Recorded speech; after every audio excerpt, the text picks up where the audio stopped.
Nouveau numéro du 19h30 sur Congo 26 Télévision. Madame, Monsieur, voici les principaux titres de cette édition. Les États-Unis restent déterminés à soutenir la fin de la guerre en République démocratique du Congo. C'est l'une des déclarations phares de Massad Boulos, l'envoyé spécial du président américain Donald, reçu ce jeudi par le chef de l'État Félix Tshisekedi à la Cité de l'Union africaine. Au Sud Kivu, le drapeau national flotte à nouveau à Walikale grâce à l'offensive foudroyante des forces loyalistes et des patriotes. Et puis, un réaménagement stratégique vient d'être opéré au sein de la police nationale congolaise dans certaines provinces du pays. Israël Kantou remplace Blaise Kilibalimba, affecté dans le Haut-Katanga. Voilà tout pour le sommaire. Bienvenue à ce journal. Bonne nouvelle, les FRDC et les patriotes Ouazalendo ont finalement récupéré Walikale après des affrontements intenses ayant occasionné des pertes incroyables du côté ennemi. Les RDF M23 AFC ont été chassés de Walikale Centre. Arrivé à Kinshasa mercredi 2 avril 2025 dans la soirée, Massad Boulos, nommé récemment conseiller principal pour l'Afrique du président américain Donald Trump, a été reçu par le président de la République Félix Tshisekedi ce jeudi 3 avril 2025 à la Cité de l'Union africaine.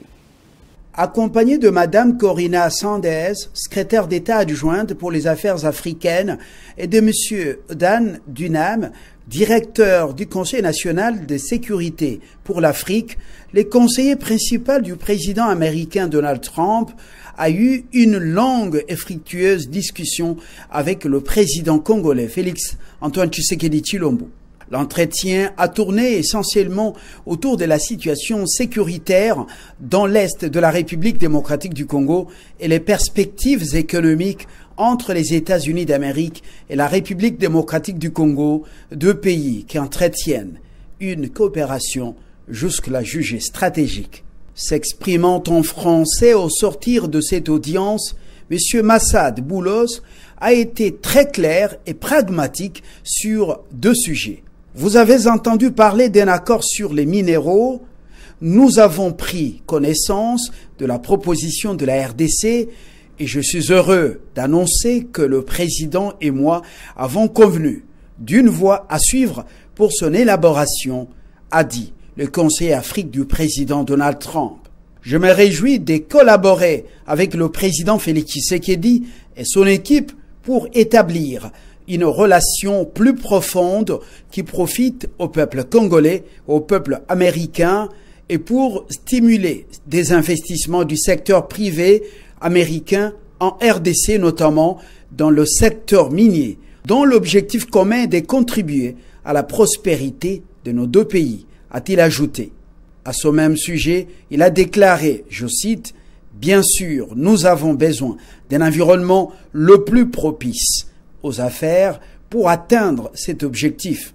Soyez assurés que les entreprises américaines opèrent en toute transparence et stimuleront les économies locales. Il s'agit d'investissements de plusieurs milliards de dollars. Il s'agit d'emplois, des transferts de connaissances et d'investissements dans les infrastructures. Il ne peut y avoir de prospérité économique sans sécurité. » Point de citation. Concernant la guerre dans la partie orientale du pays, le conseiller principal pour l'Afrique du président Trump a déclaré que les États-Unis restent déterminés à contribuer à la fin du conflit. Nous souhaitons une paix durable qui affirme l'intégrité territoriale et la souveraineté de la RDC et qui projette les bases d'une économie régionale florissante. Cette relation présente un grand potentiel et nous apprécions l'occasion de discuter, de la voir suivre avec nos homologues ici à Kinshasa, a-t-il conclu. Dénomination au sein de la police nationale congolaise pour renforcer la sécurité. Le commissaire divisionnaire Israël Kantou Bankoulou a été nommé commandant de la PNC ville de Kinshasa. Kilibalimba est désormais affecté dans le Haut-Katanga. Ces mutations visent à optimiser l'efficacité des forces de l'ordre sur l'ensemble du territoire. Regardez.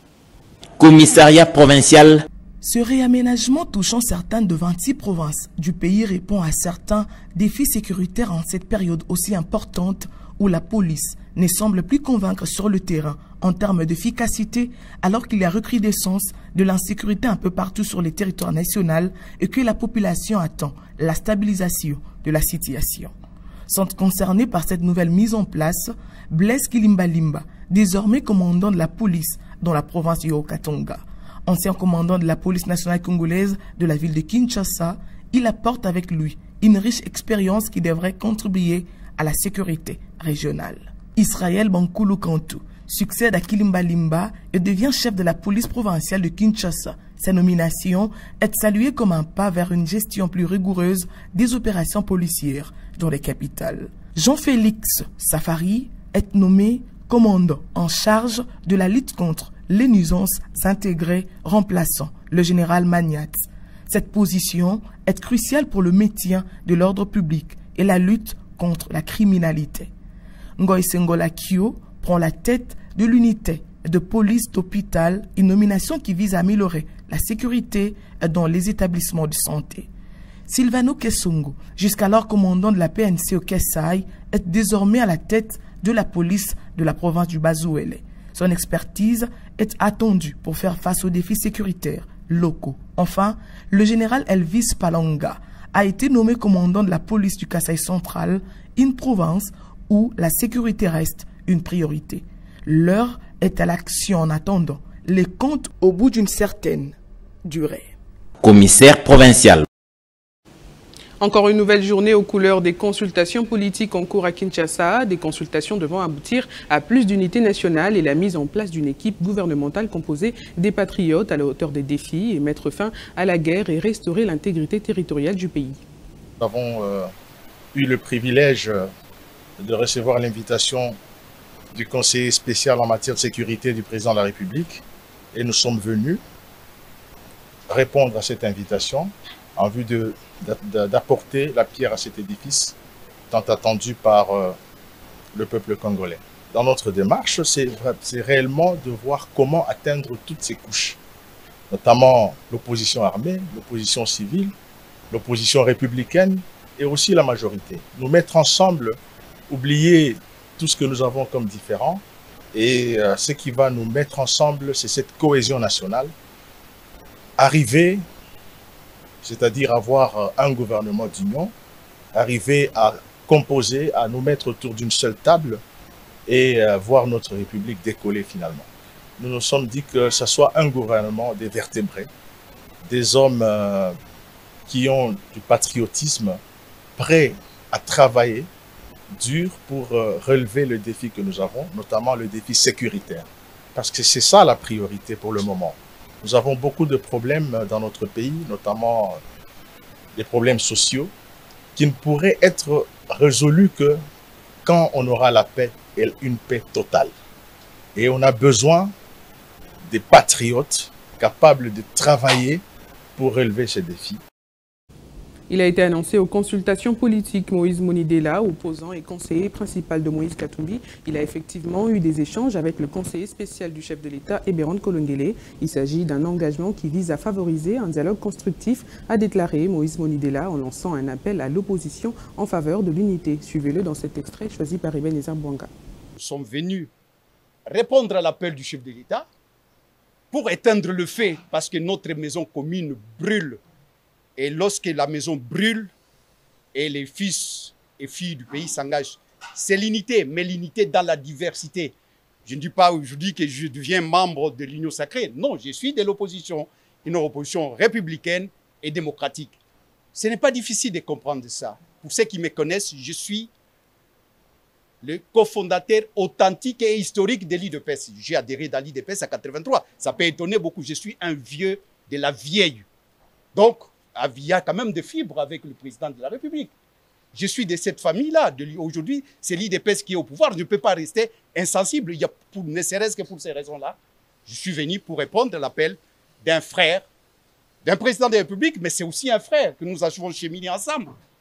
J'ai été arrêté plusieurs fois par le régime de Kabila, qui a précédé celui-ci. Pourquoi? Parce que nous voulions la démocratie. Déjà, lorsque j'adhère dans l'UDPC, quel âge? 18 ans. C'est pour quel intérêt? C'est pour les combats de la démocratie, de l'intégrité territoriale. Donc, c'est simple pour moi. Et je dis bien que je ne fais pas la politique de procuration. Je suis venu ici comme président du CONADE et je m'assume comme tel. Je ne suis pas leur directeur de conscience. Et non plus, ils ne sont pas mes directeurs de conscience. Chacun se détermine par rapport à l'intérêt. La paix et le leadership politique à l'FDC, c'est le thème d'un atelier de renforcement de capacités sous la direction du professeur Bahati Lukwebo, autorité morale de l'Alliance des forces démocratiques du Congo. Cette activité, organisée à l'occasion de la clôture du mois consacré aux droits de la femme, a connu la participation des femmes venues de toutes les ligues des femmes AFDC à travers la République. Reportage.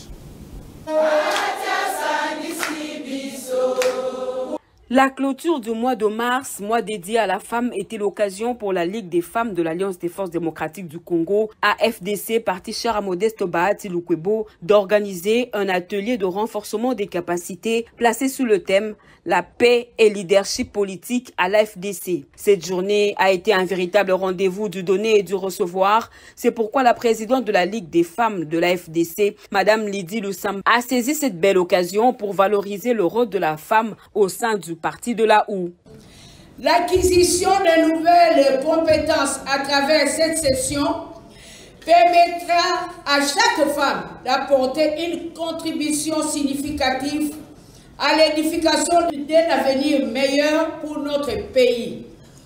Présent à cette manifestation, le professeur Modeste Bahati Lukwebo, en sa qualité d'autorité morale de l'AFDC, a eu les mots justes pour encourager les femmes de son parti en les exhortant à mettre en pratique les matières reçues avant de procéder à la remise de brevets à toutes. Plusieurs thèmes ont été abordés au cours de ce séminaire. Ma conviction, c'est que chacune et chacun, en rentrant chez lui ou chez elle, il va ou elle va les partager avec les autres. Parce que nous vous considérons comme des formateurs de formateurs. À travers vous, notre message va passer et va atteindre les millions qui sont membres de l'AFDC.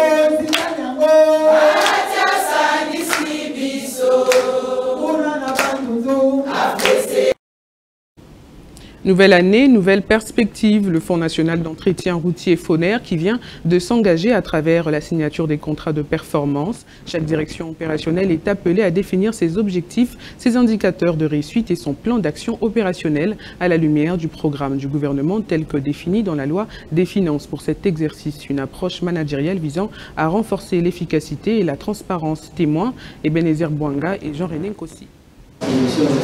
La signature de ces contrats de performance 2025 marquant les go dans la gestion d'actions pour des résultats escomptés lancés au Fonds national d'entretien routier FONER a mis en visioconférence les DIO, comités de direction, directeurs provinciaux.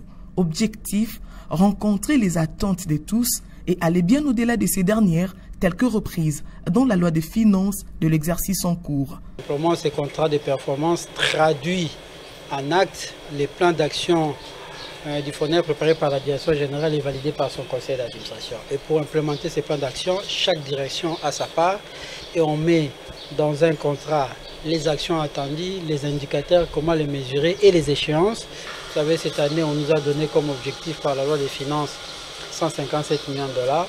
Mais le FONER a dit on ne va pas s'arrêter à 157 millions. Nous ambitionnons de faire 210 millions de dollars. Ces chemins empruntés par les FONER se heurtent à la dégradation avancée des infrastructures routières, l'évasion de la recette par la fraude et les ratios entre le fonds collecté et l'état du réseau routier qui ne sont pas le seul défi majeur. Il y a aussi la situation sécuritaire dans la partie Est. Oui, à l'Est, si je prends la situation actuelle, la ville de Goma, Bukavu, où nous n'encaissons plus nos recettes. Vous savez que les gens qui combattent notre pays occupent des positions là-bas et commencent à prélever des forces les recettes du FONER. C'est à peu près 10% de nos recettes que nous allons perdre. Mais il faut se battre pour que ces 10% soient compensés ailleurs. Toutefois, l'ensemble de l'équipe reste aguerri et bien outillé pour atteindre les objectifs fixés et migrer vers la réhabilitation et les travaux de construction. Le FONER est dans l'ambition de passer à un fonds routier de 3e génération, qui veut dire que ce sera un fonds qui ne sera pas que réservé à l'entretien comme c'est le cas en ce moment. Le FONER s'est engagé déjà pour ces quinquennats avec un thème fort, participer ou bien contribuer à l'émergence de la RDC avec les 26 provinces interconnectées et avec des routes praticables en toute saison. Déjà l'année dernière, les FONER avaient atteint près de 170 millions de dollars américains malgré la réduction du taux de sa redevance dans la zone ouest de la RDC. Des résultats qui ont témoigné de meilleures capacités du fonds d'entretien routier. En cette année 2025, la culture du changement et de la performance se poursuit. Dans la province du Sud Kivu, les activités fiscales vont bientôt reprendre en vue de permettre à l'exécutif provincial de faire face aux défis locaux. La FEC Uvira s'est déclarée favorable à la sensibilisation des opérateurs économiques concernés. C'est l'essentiel de la rencontre entre le gouverneur intérimaire Jean-Jacques Elekano et une délégation de la Banque mondiale venue annoncer la reprise des travaux de modernisation du port de Kalundu et du poste frontière de Kavivira. Alain Magourou nous fait le point. Les opérateurs économiques de la ville d'Uvira sont prêts à s'acquitter de leurs obligations fiscales pour soutenir les efforts du gouvernement provincial qui fait face aux multiples défis pour relancer son fonctionnement normal. Le gouverneur intérimaire du Sud Kivu, Maître Jean-Jacques Elekano Miewa, a présidé une importante réunion à leur intention à son cabinet de travail. Conduit par M. Dona Zirenga, président de la FEC Uvira, ces hommes d'affaires ont plaidé pour la réduction du taux de taxation et épargner certains commerçants en difficulté d'écouler leurs marchandises, comptant sur la détermination des FARDC et Wazalendo pour leur assurer la sécurité. Leur collaboration d'ailleurs a été analysée au cours de la 4e réunion du Conseil provincial de sécurité tenue toujours à Kilomoni, réunion élargie à certains responsables provinciaux des services d'assiette qui ont harmonisé sur les mesures d'encadrement de l'exercice des collectes des taxes et impôts. La présence à Uvira du gouvernorat, provisoirement délocalisée, a même encouragé différentes délégations de partenaires techniques et financiers à poursuivre à leur niveau respectif différents ouvrages déjà en cours. C'est le cas de la délégation du projet de facilitation du commerce et intégration de la région des Grands Lacs, PFCIGEL, conduite par Mme Messène Moujinga, son experte en développement social. Elle était porteuse de la bonne nouvelle relative au début des travaux de construction du poste frontalier de Kavimvira, situé à la frontière entre la RDC et le Burundi, ainsi que la modernisation du port de Kalundu sur les côtes du lac Tanganyika. Deux travaux qui débuteront d'ici avril prochain dans le territoire d'Uvira pour une durée d'1 année. Ces ouvrages vont suivre ceux réalisés au poste frontière de Ruzizi 1 et 2 à Bukavu entre la RDC et le Rwanda, le tout sur financement de la Banque mondiale. C'était lors d'une audience à la Commission des Affaires étrangères de l'Assemblée nationale française que Jean-Jacques Pouroussi, le gouverneur du Sud Kivu, a haussé le ton sur ce qu'il qualifie de vaste exploitation minière illégale dans l'est du pays. Selon le gouverneur du Sud Kivu, 67% de minerais partiraient au Moyen-Orient contre 2% vers l'Europe. Détail avec Steve Boniemé. Au sujet des destinations de minerais extraits, les enquêtes sont à cet effet menées sur place à travers les mémoires de fin de cycle d'étudiants qui entre en contradiction avec l'idée largement répandue selon laquelle 90% de la production congolaise partirait vers la Chine.